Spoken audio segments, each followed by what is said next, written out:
My friends, there are some stories that, once I finish telling them, make me want to turn off the microphone and sit in silence for a long time.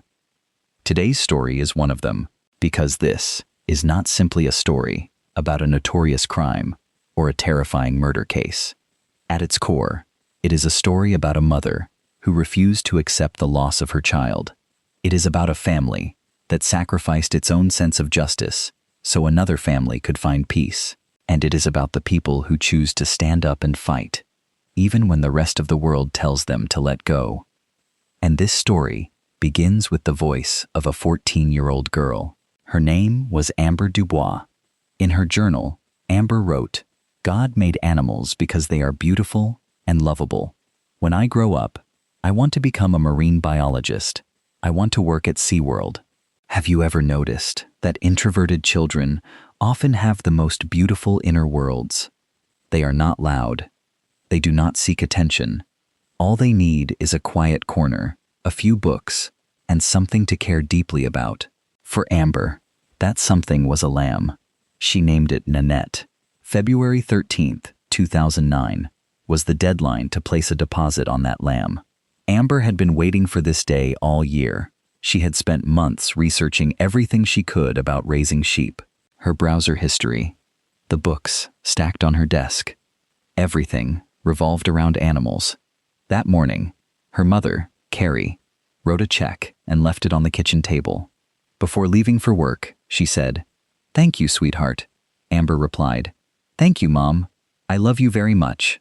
Those would be the last words Carrie ever heard from her daughter. I have thought about that moment for a long time. How many final conversations happen without us realizing they are the last? A simple, "I love you," an ordinary Friday morning, and then everything changes forever. No warning, no preparation, no chance to say one more thing. Amber never made it to school that day.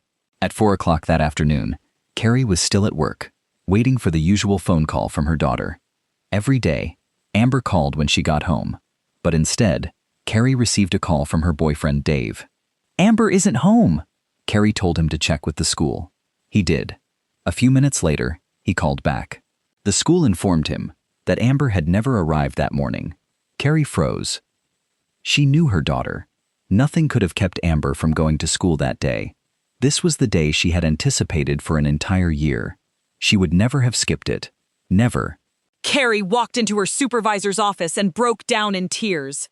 "Boo-hoo! Someone took my daughter," she said. "Someone took Amber." Her supervisor replied, "Don't be ridiculous." But Carrie was not being ridiculous. Time would eventually prove she was right. At that moment, however, she stood alone.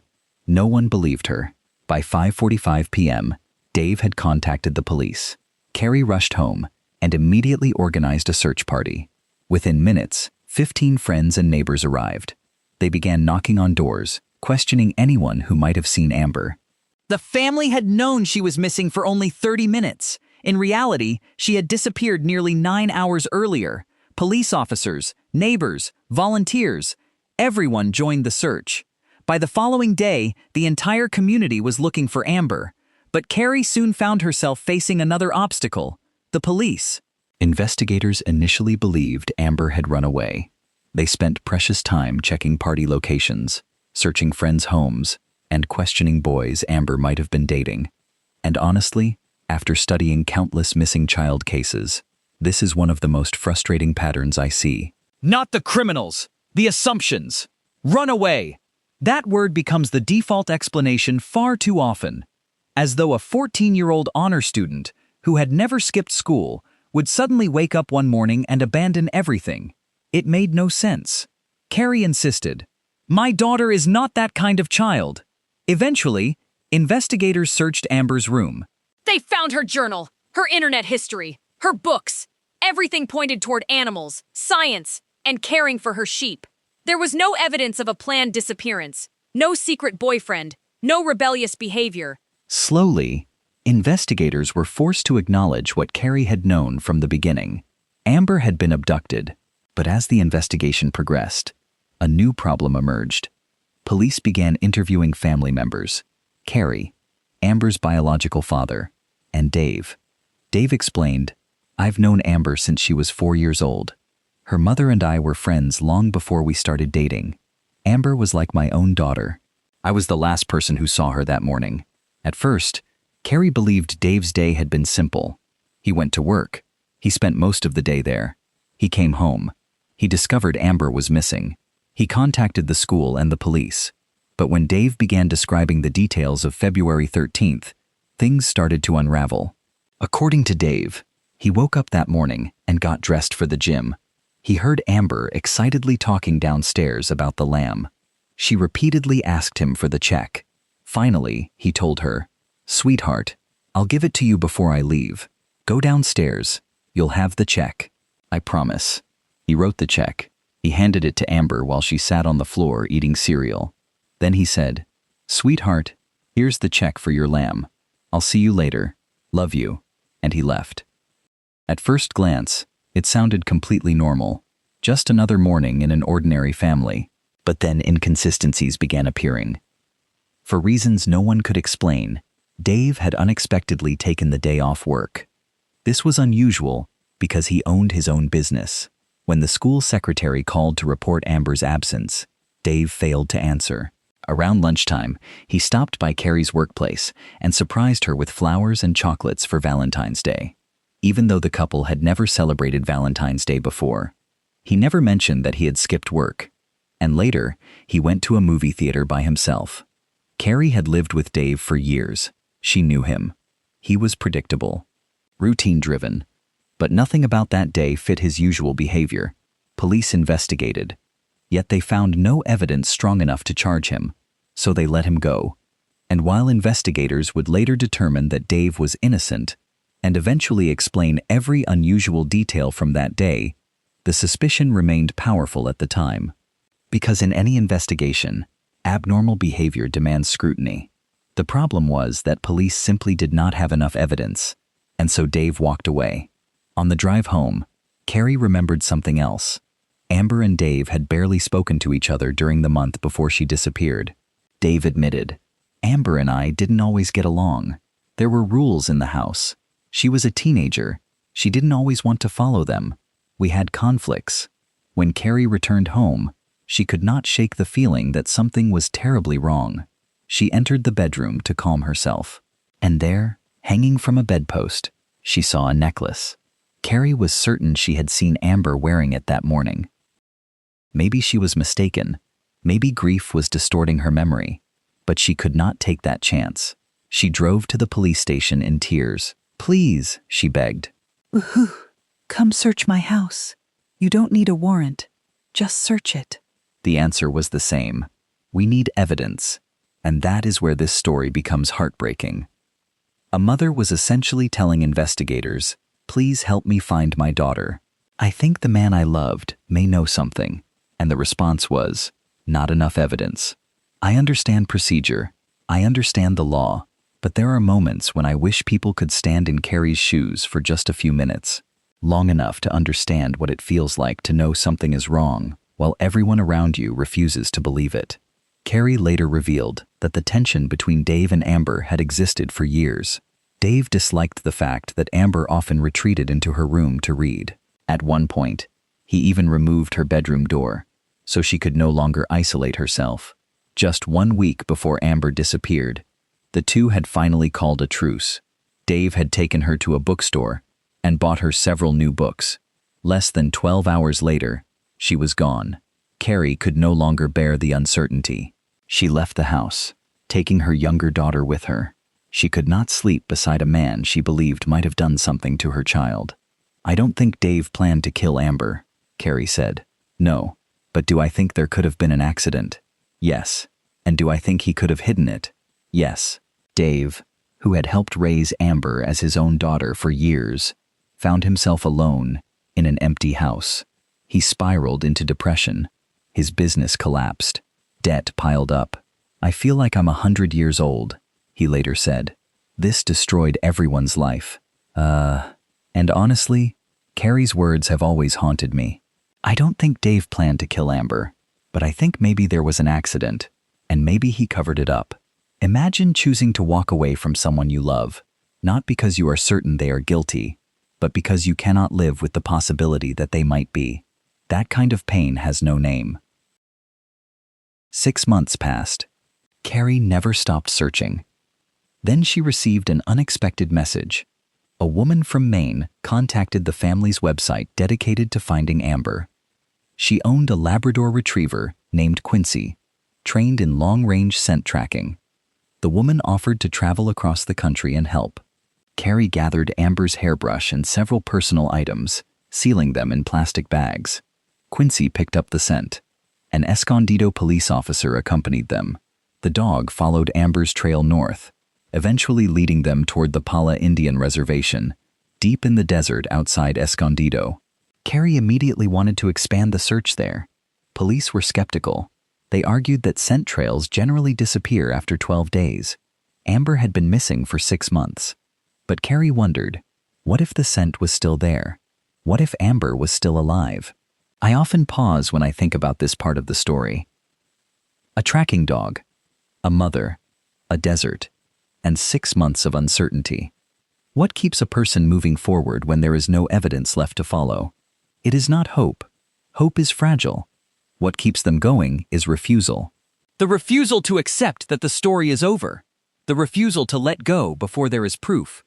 Once she told me that, Carrie said, I started thinking maybe Amber was still alive. It consumes you. You don't know where your daughter is.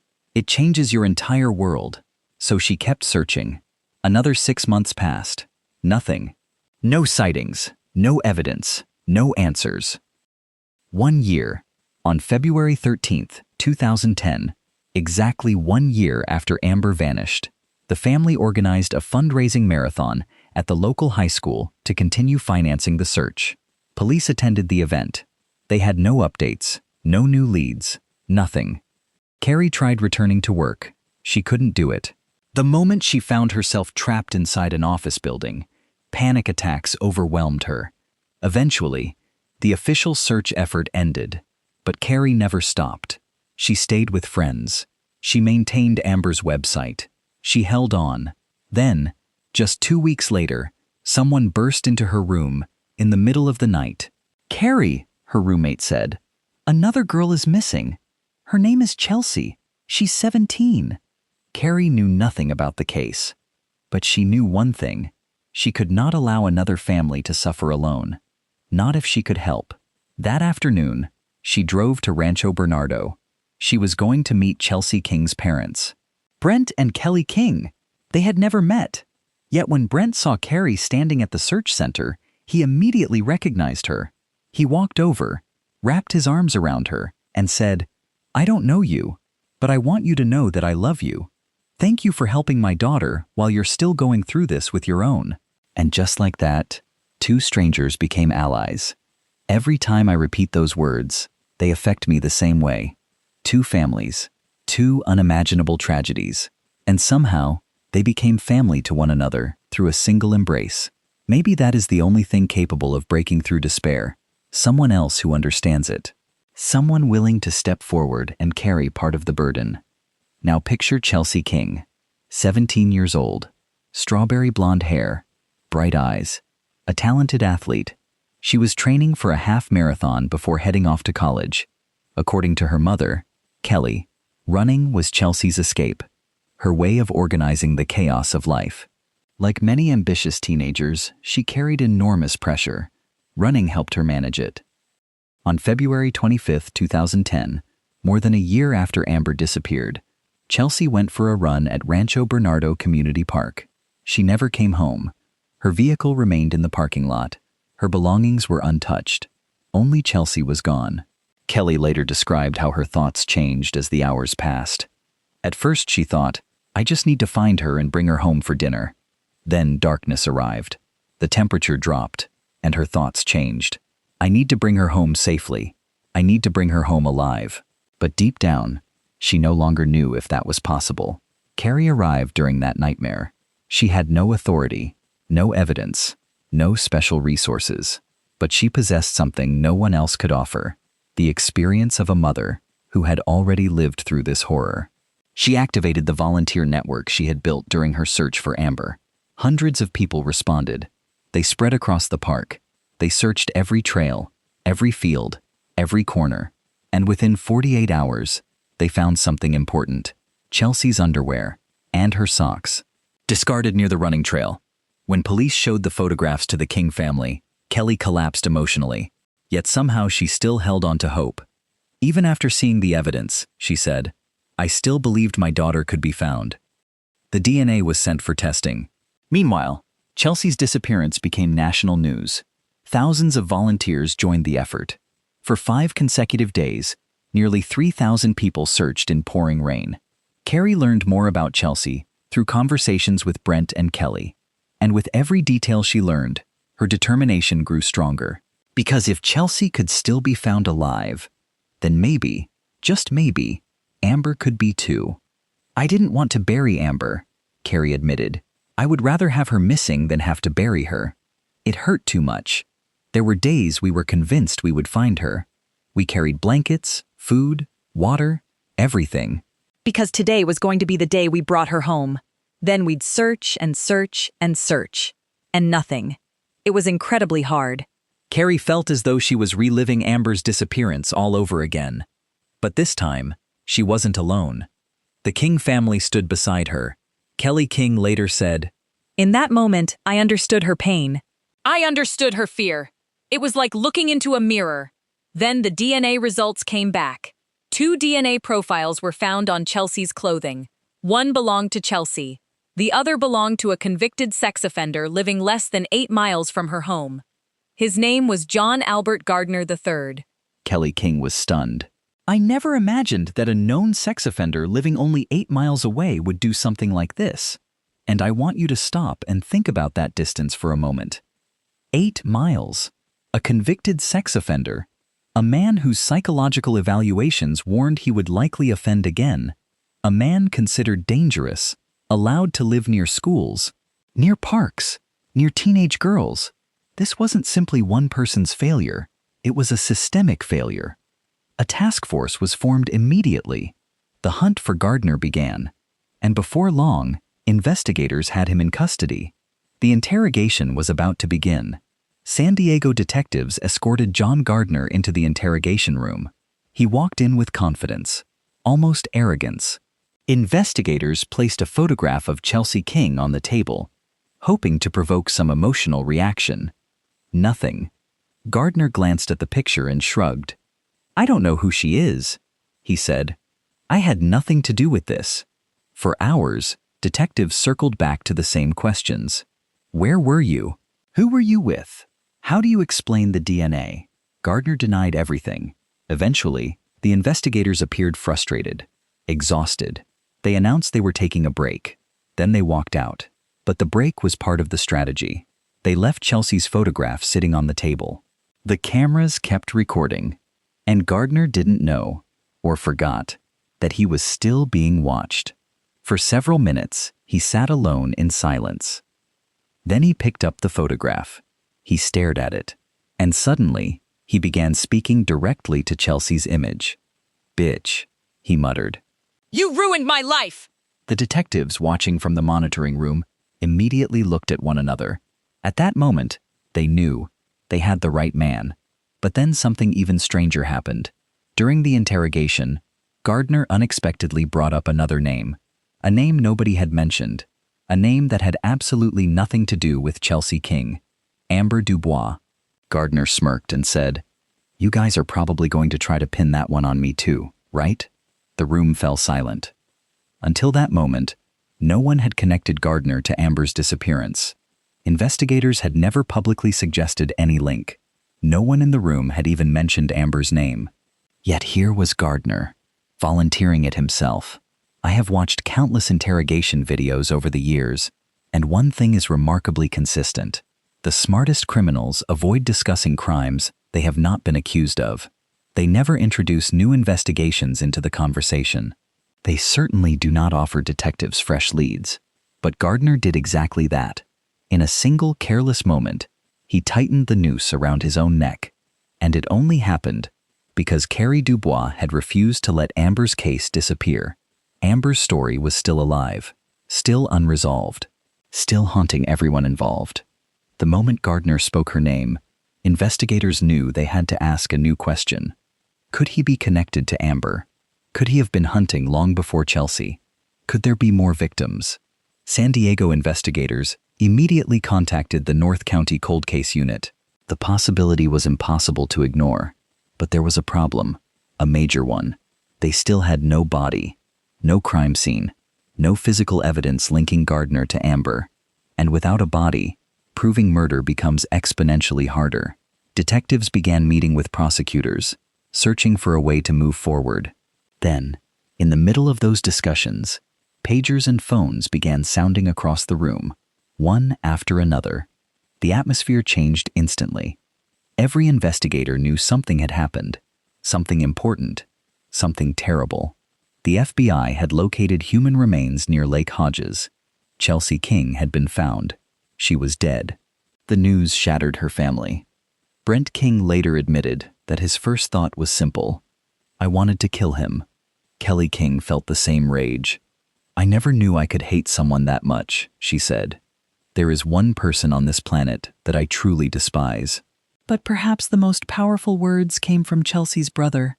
Years later, he reflected on what happened when he sat across from the man who murdered his sister.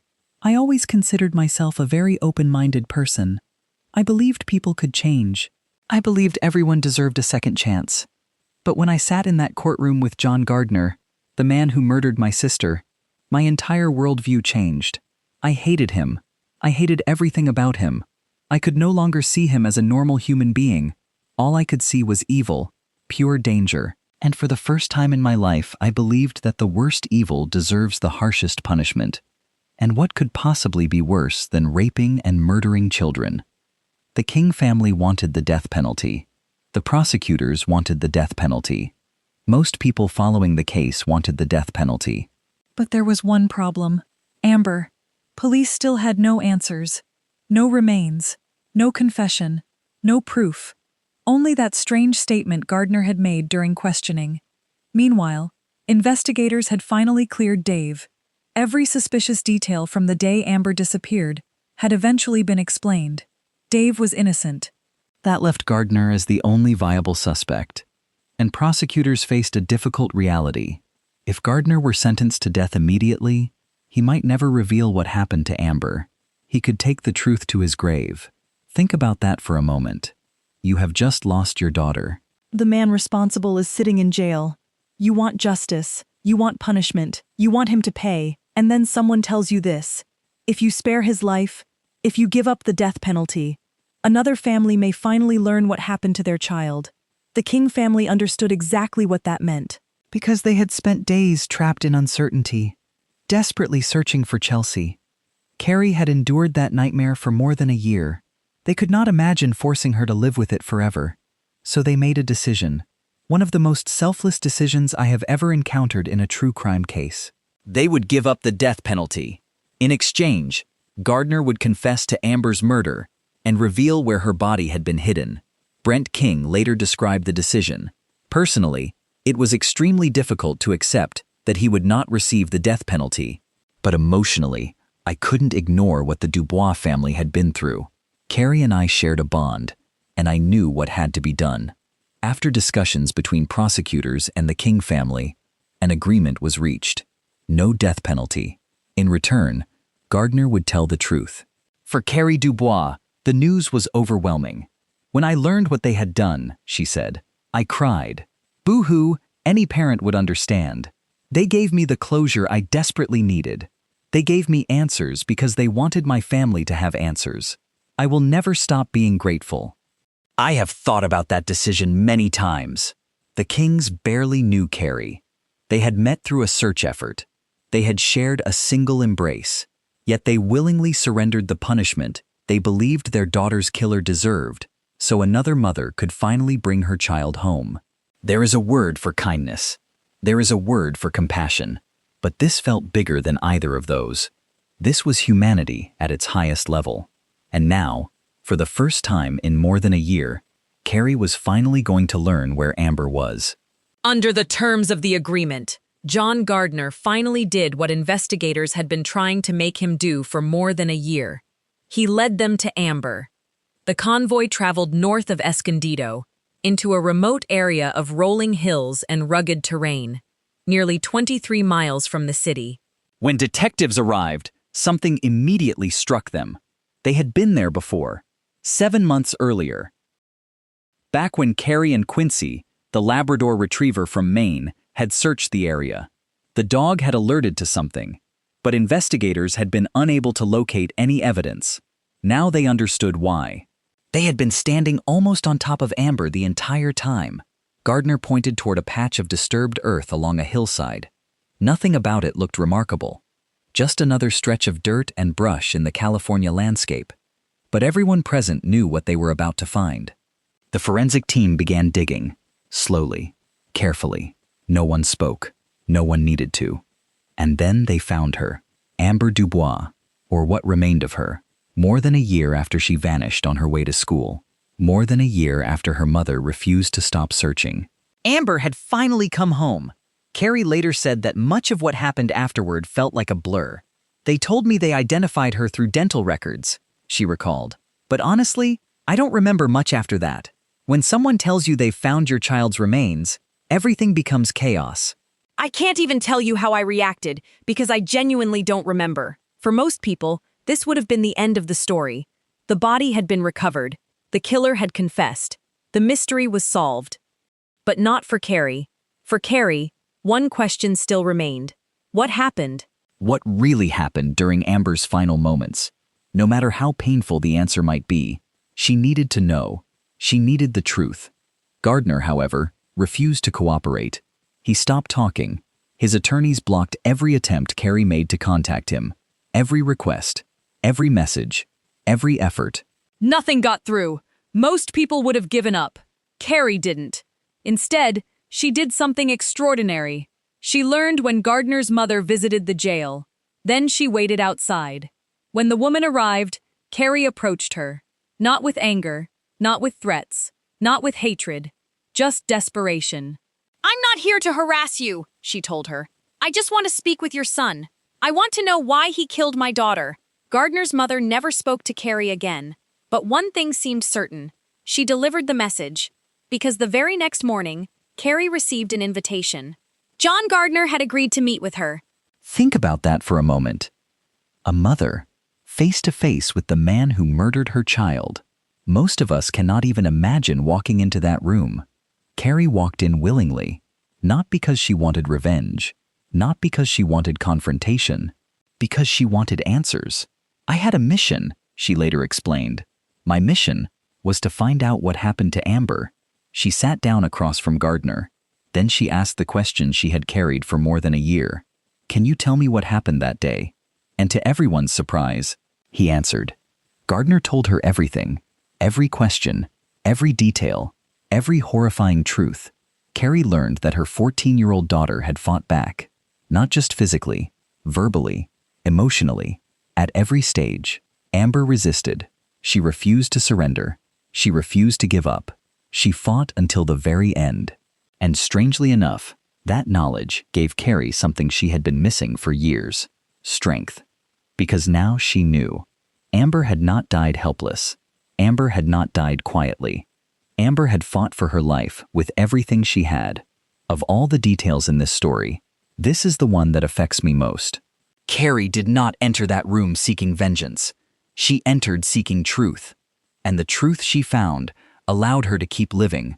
Not because it erased the pain. Nothing could ever do that. But because she finally understood who her daughter had been in those final moments. A fighter, a survivor, a warrior. And somehow, knowing that changed everything. Carrie later said, "It was Amber who gave me the strength to forgive him. I had to forgive him in order to survive. I don't forgive what he did. I never will. But I forgave him as a human being, because I still had another daughter who needed her mother. And carrying that hatred forever wasn't helping anyone." That statement is one of the most remarkable things I have ever heard from a victim's family member. Notice what she is saying. She is not excusing him. She is not defending him. She is not forgetting. She is choosing survival. She is choosing life. Because sometimes forgiveness is not about the person who caused the harm. Sometimes forgiveness is the only way to keep the harm from destroying you too. In the years that followed, Carrie and Dave slowly rebuilt their relationship. The investigation ultimately cleared him completely. Every suspicious detail from the day Amber disappeared was eventually explained. Dave had nothing to do with her murder. The two reconciled. In 2012, they married, and they remain together to this day. But Carrie's journey did not end there, not even close. Because while many people spend the rest of their lives trying to recover from tragedy, Carrie decided to turn tragedy into purpose. And that decision would eventually help countless other families. Inspired by Quincy the Labrador Retriever that had nearly led searchers to Amber's remains just 6 months after she disappeared, Carrie made a decision. She adopted a puppy, and she named her Amber. It was a way of honoring the daughter she had lost.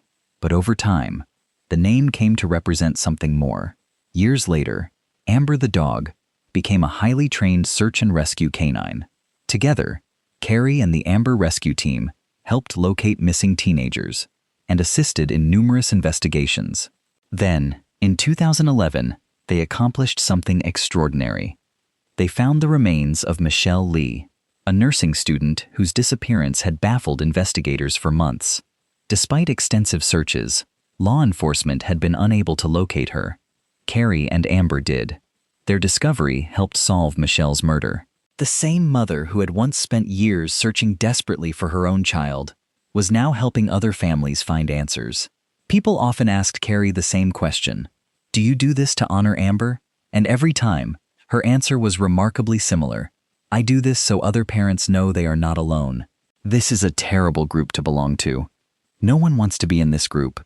But when you find yourself here, you discover an incredible amount of love and support from other families who understand exactly what you're going through. I think that may be the truest definition of healing. Not forgetting, not moving on, not erasing the pain, but transforming that pain into something useful, something that helps someone else survive. Carrie never allowed Amber's death to become meaningless. She turned it into a force for good, and the King family did the same, because their story did not end with John Gardner's arrest. Not even close. Brent and Kelly King looked at what happened to Chelsea and reached a painful conclusion. Their daughter might still be alive if the system had worked the way it was supposed to. John Albert Gardner was not a first-time offender. He was a convicted sex offender.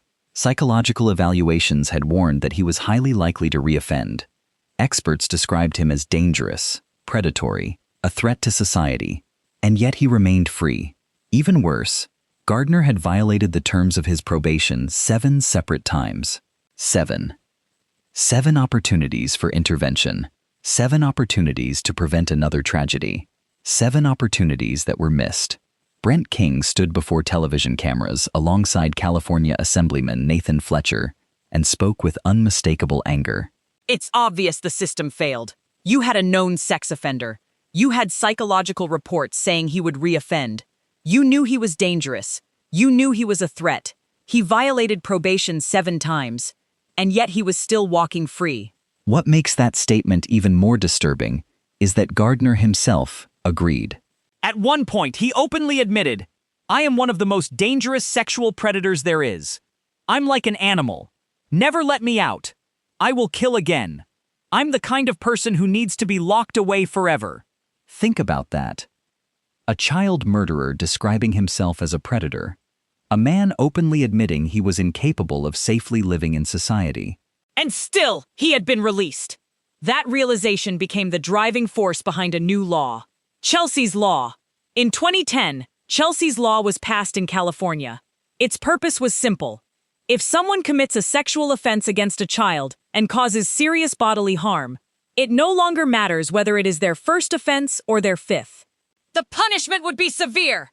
25 years to life. Kelly King later reflected on what the law meant.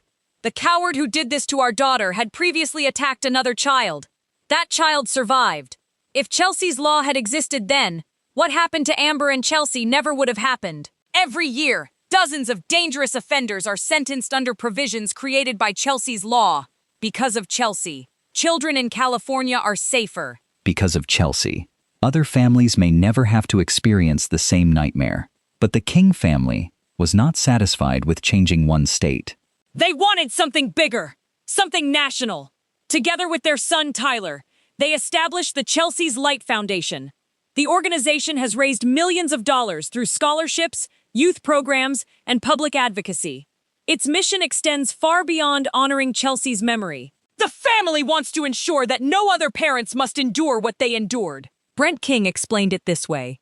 What we're trying to do is create laws that protect families before tragedy happens. We don't want another Chelsea's Law. We don't want another Megan's Law. Or Jessica's Law. Or Aaron's Law! We don't want any more laws named after dead children. We want dangerous offenders off the streets so families don't have to bury their kids before someone finally acts. Listen to that statement again. We don't want any more laws named after dead children. That may be one of the most heartbreaking sentences I have ever heard. They were not seeking recognition. They were not seeking fame. They were not seeking sympathy. They wanted a world where no child would have to die before lawmakers decided to make changes. That is a sacrifice almost impossible to measure. And in the end, there was one thought that brought comfort to both Carrie and the King family. A simple thought, a heartbreaking thought, but a comforting one nonetheless. Kelly King once said, "I find peace knowing that there are two little warriors now. They're in heaven, and they're not alone. Amber and Chelsea are together." Two girls, two families, two lives forever connected by a predator neither of them ever chose to meet. And now, in the minds of those who loved them, they remain together, beyond fear, beyond violence, beyond suffering. Carrie found comfort in a different way. Whenever she faced a difficult decision, she asked herself a simple question. What would Amber want me to do? And the answer was always the same.